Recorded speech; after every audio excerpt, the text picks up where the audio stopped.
L'amour qui unit l'homme et la femme et leur permet d'appeler à la vie un enfant est source de beaucoup de fruits.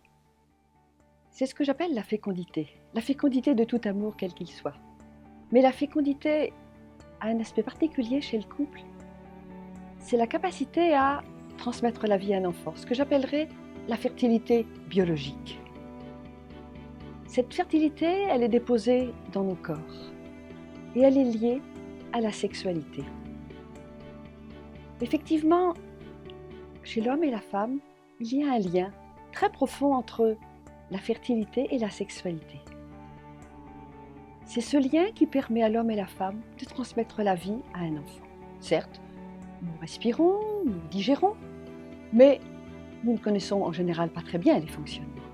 Peu importe, c'est automatique, nous n'en sommes pas responsables. Dans le domaine de la sexualité et de la fertilité, c'est tout autre chose.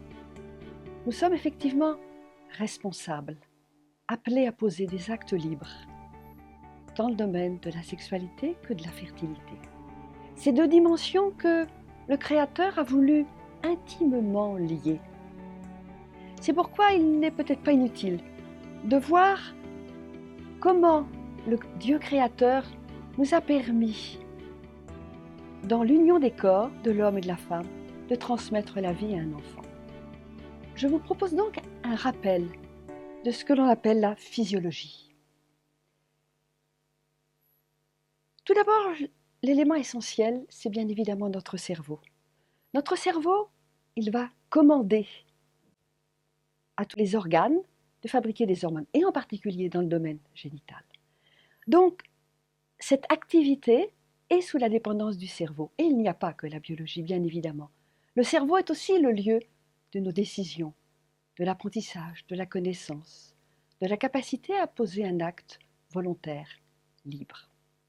Ceci, c'est en commun chez l'homme et chez la femme. Mais il y a bien évidemment des différences. Ce fonctionnement de l'homme et de la femme est différent. Différent dans deux domaines. D'abord, c'est vrai que les hormones sont les mêmes, mais pas du tout avec la même quantité. D'autre part, le rythme n'est pas le même. Le rythme chez l'homme, il est stable. C'est tous les jours à peu près la même chose. Chez la femme, c'est très différent. Il y a un cycle et nous allons nous pencher dessus. Donc vous voyez à la fois ce qu'il y a de commun et ce qu'il y a de différent. Alors tout d'abord, commençons par l'homme. Par l'homme, vous le savez, il y a les deux testicules qui sont situés dans les bourses.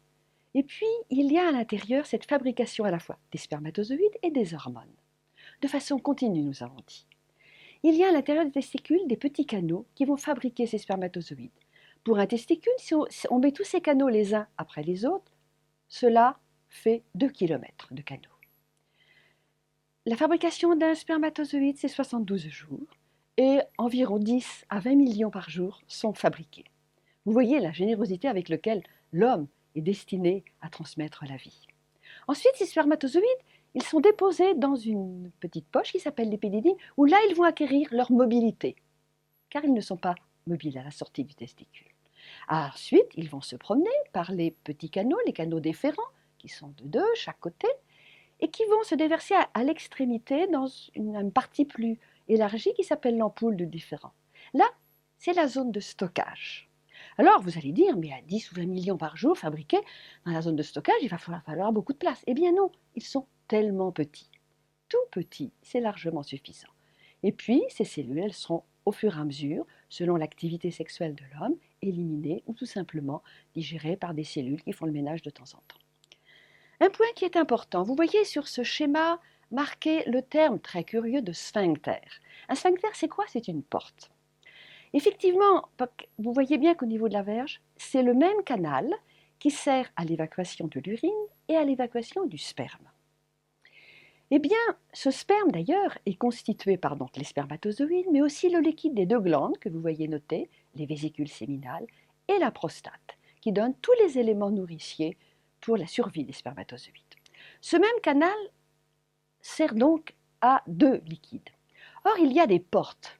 Ces portes, vous voyez, quand l'homme n'a ni activité sexuelle, ni activité de la vessie, Le sphincter sous la vessie est fermé, le sphincter sous la prostate est fermé, rien ne s'écoule. Quand l'homme urine, les deux portes s'ouvrent et l'urine s'écoule. Au moment d'une activité sexuelle, le sperme est accumulé dans la partie de l'urètre qui est à l'intérieur de la prostate. La porte sous la vessie se ferme alors que celle dessous s'ouvre. Et à aucun moment il n'y a de mélange. Pourquoi? Parce qu'en dessous de la prostate, vous voyez marqué glande de Cooper. Ce sont deux petites glandes qui vont enlever toute trace d'urine avant le passage du sperme. Et ceci est important parce que l'urine, vous le savez sans doute, est assez acide. Or, les spermatozoïdes, nous le reverrons, n'aiment pas du tout l'acidité. Donc, ce liquide permet de nettoyer, d'enlever toute trace d'urine et de préparer le chemin pour les spermatozoïdes. Vous voyez l'organisation parfaite dans le but de la transmission de la vie. Voilà pour ce qui est de l'homme. Nous allons maintenant passer à ce qui se passe chez la femme. Ça va être un petit peu plus long parce que c'est un peu plus compliqué. Alors, tout d'abord, les organes qui sont en place. Nous voyons la vulve à l'extérieur, le vagin qui est un conduit souple. Au fond du vagin, l'ouverture de l'utérus qui se situe par le col de l'utérus, partie étroite, nous en reparlerons. Et puis, au fond de l'utérus, deux petits canaux qui s'ouvrent, ce sont ce qu'on appelle les trompes, qui vont vers l'extérieur et s'élargissent, et il y a au bout ce qu'on appelle les ovaires. Là, c'est la réserve des ovules. Alors, autant chez l'homme, l'homme fabrique jour après jour ses spermatozoïdes, chez la femme, c'est complètement différent. La femme naît avec son stock d'ovules. 1 million à peu près à la naissance, un certain nombre régresse, il en reste quand même 400 000 à la naissance, et 10 000 à 40 ans, de quoi largement remplir une famille. Alors, ce qui est important, vous voyez, je vous dis, chaque ovaire contient donc à peu près à la puberté 200 000 ovules. L'ovule, c'est la plus grosse cellule de l'organisme. Et le spermatozoïde, c'est la plus petite cellule de l'organisme. Et ils sont faits pour se rencontrer. Là aussi, la différence est grande. Alors, le projet du cycle, c'est quoi? C'est un ovule qui rencontre un spermatozoïde et tout ça pour concevoir un embryon. Ça va être la première partie du cycle féminin. Favoriser cette rencontre entre l'ovule et le spermatozoïde. Deuxième partie du projet du cycle féminin, que le fruit de cette rencontre, l'embryon, s'installe confortablement dans l'utérus pendant 9 mois. Donc nous allons voir comment le cycle va se dérouler. Ce projet de l'hypophyse, et vous verrez surtout les schémas, le petit dessin de l'hypophyse qui va vous rappeler effectivement que c'est le vrai chef d'orchestre qui va s'organiser pour la réalisation de ces deux projets. Tout d'abord, premier temps, 3 temps. Premier temps, période de latence ou de repos. C'est un peu comme l'hiver. Vous savez, les arbres, ils ont l'air d'être morts. Ils ne sont pas morts, ils vont se réveiller au printemps. Là, c'est pareil. Il y a un repos, il y a une petite activité hypophysaire, une petite activité de l'ovaire, mais très modeste. À savoir, dans l'ovaire, les ovules sont chacun dans un petit sac qui s'appelle un follicule. Pour le moment, tout est calme. Peu d'activité hormonale. Le col de l'utérus est fermé. À l'intérieur de ce col, il y a un liquide très épais qui ne s'écoule pas, qui forme comme un bouchon, qui ferme aussi le col de l'utérus. Pendant cette période-là, si le couple a une union, les spermatozoïdes vont être déposés au fond du vagin. Or, le vagin est acide. Qu'est-ce que je vous ai dit? Vous le savez. L'acidité des spermatozoïdes, au bout d'1 heure, ils ne sont vraiment pas en bonne forme. Au bout de 2 heures, ils sont complètement oxy, ne bougent plus. Impossible. Ils s'en restent là. Donc, cette période est une période où le couple peut, à travers un acte sexuel, se dire son amour, mais ce n'est pas le moment pour transmettre la vie à un enfant. Et cette période est de durée variable. C'est comme l'hiver, il dure plus ou moins longtemps. Au bout d'un certain temps, l'hypophyse va quand même se réveiller et se mettre au travail. Et fabriquer une hormone. Vous savez, une hormone, c'est un produit qui est fabriqué dans un endroit, qui passe dans le sang, et puis qui donne un ordre à un autre organe. Donc là, vous avez le mot FSH, l'hormone qui stimule le follicule. Effectivement, cette hormone, elle va stimuler en fait plusieurs follicules, mais un seul va aller plus vite que les autres et va arriver à maturation jusqu'à ce qu'on appelle l'ovulation. Les autres vont régresser en cours de route, mais je vous ai dit, il y en a beaucoup. Donc, à ce moment-là, l'ovule, dans son petit follicule, va mûrir. Mais autour de cet ovule, il y a une véritable usine chimique qui fabrique une famille d'hormones qui s'appelle estrogène. Et ces estrogènes, ont pour but, je vous l'ai dit, de favoriser ce premier objectif, la rencontre d'un ovule et d'un spermatozoïde. Donc ces estrogènes vont agir sur l'intérieur de l'utérus et la muqueuse, qui n'est pas épaisse, va épaissir pour former comme un petit tapis tout doux pour accueillir le bébé plus tard. Le col de l'utérus, il était fermé. Et bien maintenant, sous l'effet des estrogènes, le col va s'ouvrir. Ce liquide qu'on appelle, dans un terme médical, mucus ou glaire cervicale, qui était épais, là va se charger en eau et va se fluidifier, et va être liquide, et ce liquide va sortir à l'extérieur. Donc le col est ouvert et le liquide va s'y couler. Cette région est très importante. En effet, vous voyez bien, l'ovule, je vous ai dit, c'est la plus grosse cellule de l'organisme. Tout à l'heure, vous le savez, l'ovule va sortir de l'ovaire pour aller dans la trompe. Comme c'est une grosse cellule, elle ne se déplace pas, elle reste là. Les spermatozoïdes, eux, sont mobiles. Ils sont déposés au fond du vagin. Ils ont donc un petit trajet à faire pour aller rencontrer l'ovule. Or, l'ovule, une fois qu'il est sorti, il ne peut être fécondé que pendant 24 heures, pas plus. Donc, si l'ovule n'attend pas, il faut faire attendre les spermatozoïdes, bien évidemment, de façon à ce qu'ils puissent gentiment être prêts quand l'ovule va sortir.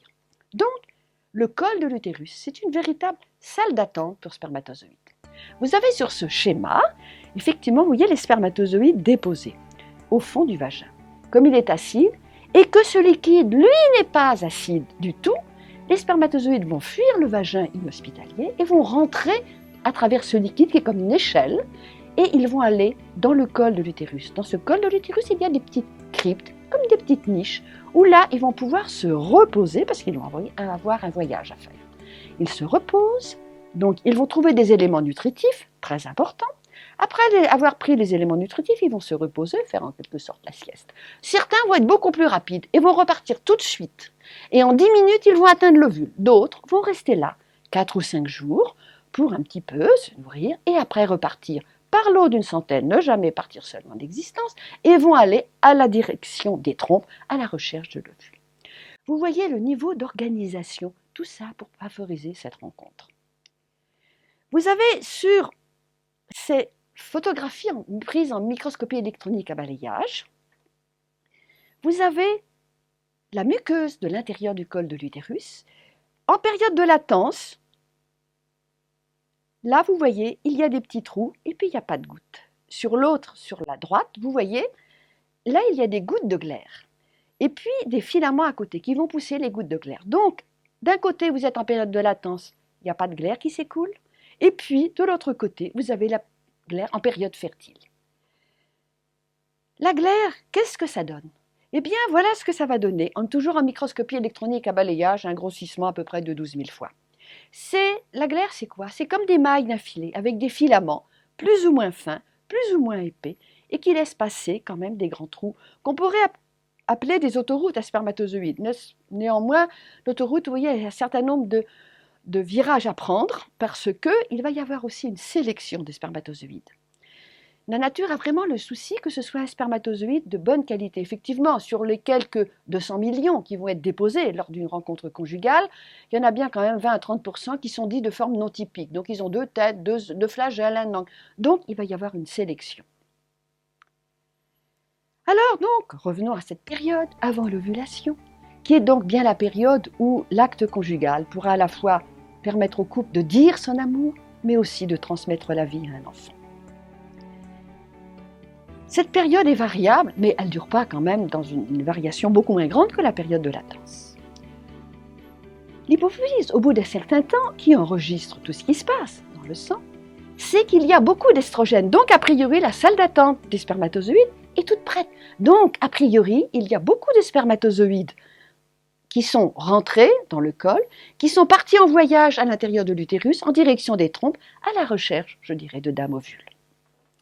Alors, à ce moment-là, l'hypophyse va donner l'ordre au follicule qui est arrivé à la surface de l'ovaire, qui est prêt à s'ouvrir pour ce qu'on appelle l'ovulation.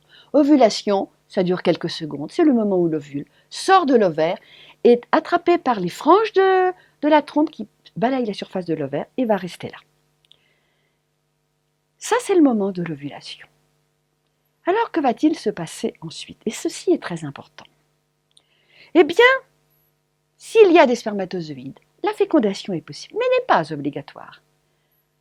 La probabilité de conception au cours d'un cycle, même s'il y a eu des unions en période fertile, est de 25%. Donc, une fois qu'il y a eu une fécondation, donc, que va-t-il se passer? Le follicule qui était ouvert se referme et se transforme en une glande que l'on appelle le corps jaune. Ce corps jaune fabrique toujours des estrogènes, comme tout à l'heure, mais en plus une deuxième hormone qui est la progestérone. Ces deux hormones sont prévues pour 15 jours, pas plus. Ces deux hormones, comme toutes les hormones, vont donc passer dans le sang et agir sur l'utérus. La muqueuse, qui était épaisse, là, au sein de la muqueuse, des glandes vont apparaître pour accumuler des éléments nutritifs pour nourrir le petit quand il va arriver. Deuxièmement, le col de l'utérus qui était ouvert se ferme. La glaire qui était très liquide et qui s'écoulait devient épaisse et forme un bouchon. Ça n'est plus un moment pour le couple de concevoir un enfant. Soit c'est déjà fait, soit ça n'est plus possible.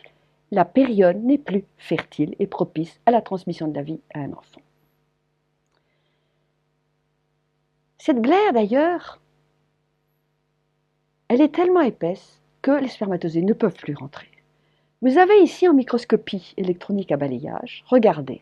Vous voyez les filaments par rapport à tout à l'heure, ils sont très épais, ils sont complètement serrés. Le filet s'est complètement resserré. Le spermatozoïde, vous voyez sa tête et son flagelle, il a essayé de rentrer une fois, deux fois, trois fois, impossible, c'est fermé. Donc, tout est prêt. Mais pendant ce temps-là, que se passe-t-il? Le petit, il est transporté dans la trompe.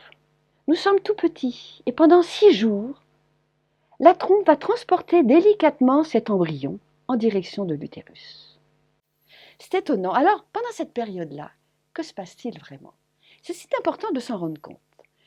À cette période-là, il y a donc déjà un petit embryon, c'est déjà déterminé, un garçon, une fille, qui sera grand, petit, il aura les yeux de quelle couleur, voilà. C'est déjà déterminé.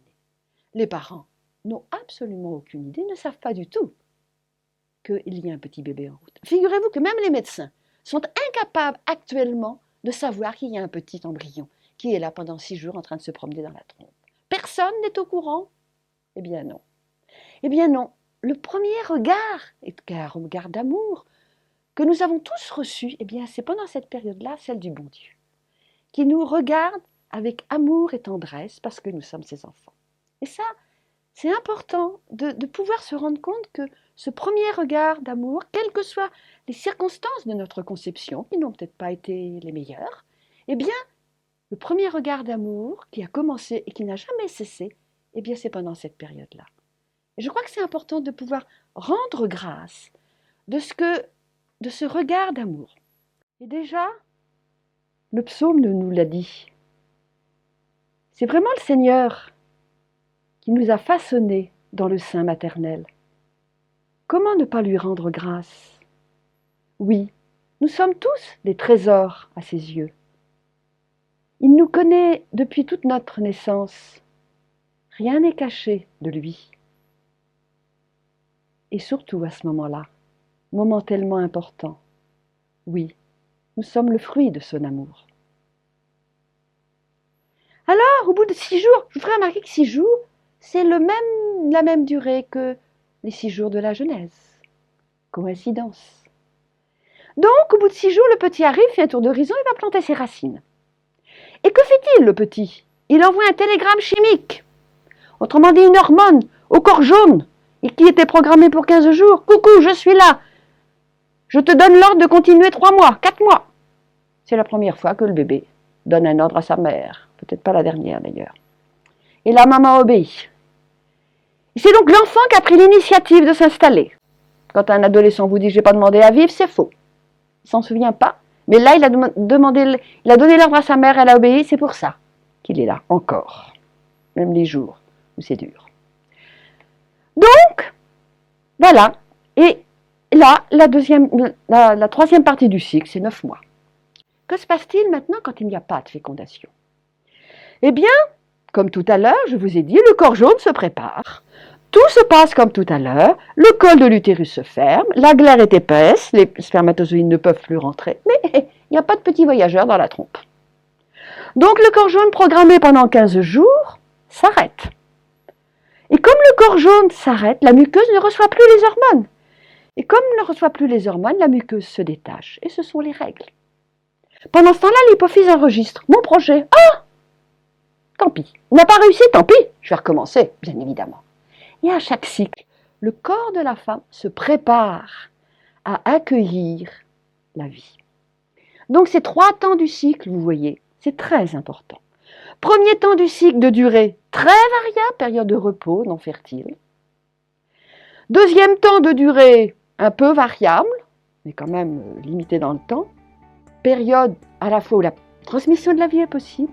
Et troisième temps du cycle, s'il y a une fécondation, c'est 9 mois. S'il n'y a pas de fécondation, 16 jours, un grand maximum.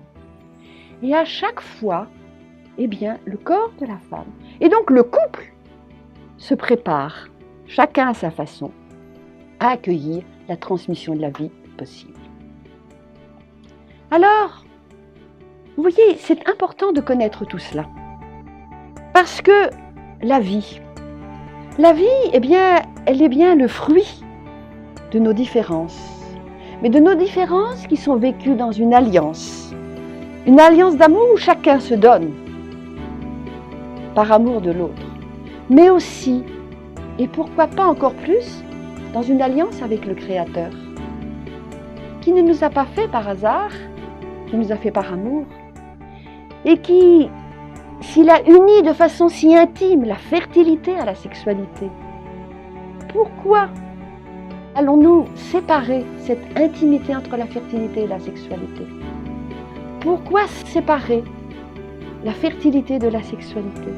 Alors que le Seigneur a prévu qu'il y avait des temps où la sexualité était faite pour transmettre la vie et d'autres moments où la sexualité ne pouvait pas transmettre la vie. Alors, quel regard je pose sur ma fertilité? Quel regard je pose sur la fertilité de l'autre, de celui que j'aime? Sur notre fertilité de couple, quel regard? Est-ce que je suis émerveillée? Ou est-ce que je trouve que c'est un fardeau? Ou est-ce n'est pas une invitation à regarder comme Dieu, mon Père créateur, qui m'invite à lui faire confiance dans ce rythme qu'il a inscrit, je dirais, dans notre corps et dans notre union par le biais de la femme? À chacun de donner la réponse.